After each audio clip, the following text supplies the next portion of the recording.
I remember her telling me, let me be your story. All greats have a story.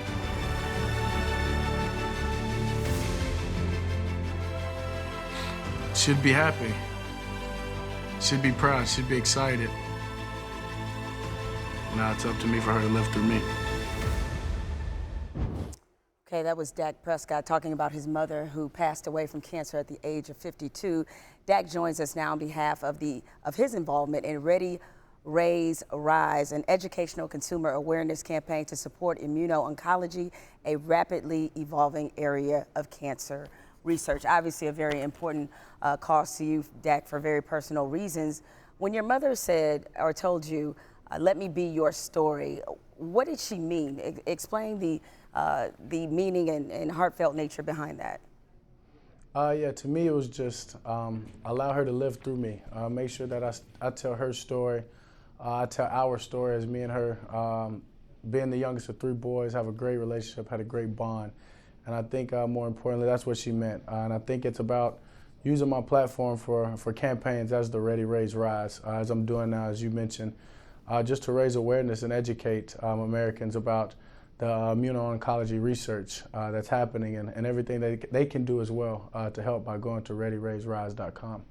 You've been very busy using your platform to help others. In fact, you hosted 3,000 kids at 3 different camps over the past week. What was your message to them? How were you able to keep your head on straight with all those kids running around over the course of 3 weeks? What was that experience like? It was great. First, it was just humbling, and it was a blessing just to be able to have that many kids show up for my camp and in 3 different cities, in Starkville, where I went to school, Halton, where I grew up in North Louisiana, and then Dallas. And my message to those kids were to dream and to dream big, and never let anyone tell you what you can or can't do. When I was a kid, I had a dream to be the quarterback of the Dallas Cowboys, and it worked out. I mean, I'm fortunate to be at the Cowboys, but I've made it to the NFL, and that's what I told them. There's a lot of people that told me along the way that I couldn't do it or what I couldn't do. To me, it's important that those kids know I was the same kid that they were, but to dream and to make sure you hold yourself to it. Yeah, it's ironic that you had that message for the kids because there were a lot of people, given where you were drafted, who probably didn't think you could do some of the things that you did last season with the Cowboys. Now, given what you already accomplished, and of course there's a lot of expectations for this season, what's your ceiling for this year coming up? I mean, just to get better. Going back to high school, every year I've always improved and improved. And I know the media, I love y'all too, but I know the media and what they have to say about a sophomore slump or this or that. But for me, it's about just focusing on myself and my team, doing everything I can to make myself better, do everything I can to give the Dallas Cowboys a chance to win. And the only way I know how to do that is hard work. So it's being true to that and staying focused through everything that I'm doing. Yeah, Dak, you dropped the ball right there. When Jamel asked you what was the ceiling, you're supposed to say the ceiling is the roof. I was right there for exactly, you. Exactly, right? I was right there for you. It was a layup for you. I missed that one. Yeah. Well, as you mentioned, you're right. The media, we're good at creating our own narratives, and you better believe that we'll be part of a narrative, I'm sure, around you heading into this season, because there were a lot of people last year who looked at your success as just being a byproduct of what you had around you. Like you were just there kind of taking the orders from everybody else. Like how do you ward off maybe a sense of complacency? Are you using any of that as motivation to show people that you yourself are talented in your own right? Yeah, I know how talented I am, and I don't need anyone to necessarily to tell me what they think. And I mean, everybody's dealt a team, and why are you to critique me because I've got great players around me?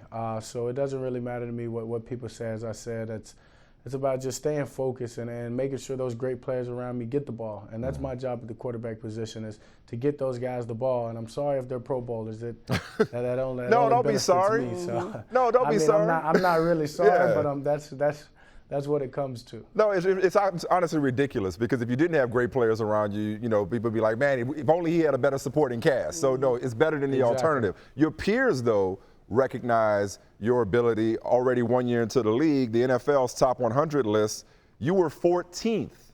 Your teammate Ezekiel Elliott, 7th. Since we're family now, just amongst the 3 of us, you're better than Zeke, right? You should have been higher than Zeke. I mean, it is what it is.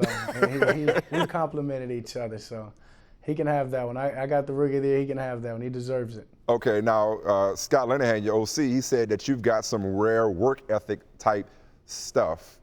You've alluded several times in this conversation to your work ethic. What does that really mean? Everybody says they have work ethic, they work hard, they want to be the best. But why is Dak Prescott's work ethic so celebrated and people recognize it as something special?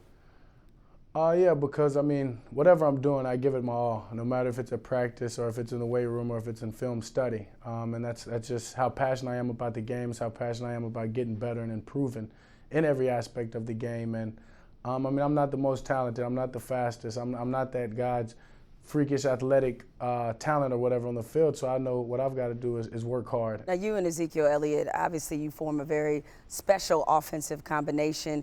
How much do you guys, when you're away from everybody else and you're just having a moment between the two of you, how much do you guys talk about the kind of legacy that you want to leave as Cowboys? Me and Zeke, for the most part, we both like to just kind of, I'd say, live in the moment. And we talk more about what we want to do this upcoming season, as in Zeke says, I know he said he wanted to get better in the second level and everything I want to get better in. Those are the things we talk about more than we're looking 10 to 15 years to the future and what legacy we leave. What's important is what's in front of us now. And I think we both do a good job, and the whole Cowboys organization do a good job of focusing on that. Well, we look forward to talking to you again down the road. Again, I appreciate all the wonderful work you're doing, and thanks for falling through the six. All the best going forward. Yeah, thank you for having me. Just make sure everyone goes to readyraiserise.com, get points, take actions, and send in an e-card, educating themselves, and raising a flag for a family member or someone affected by cancer. If we reach our goal of 150,000 points, Bristol-Myers Squibb will donate $150,000 to cancer advocacy groups. So please, in doing so, I thank both of you for having me on. All right, appreciate it. Perfect.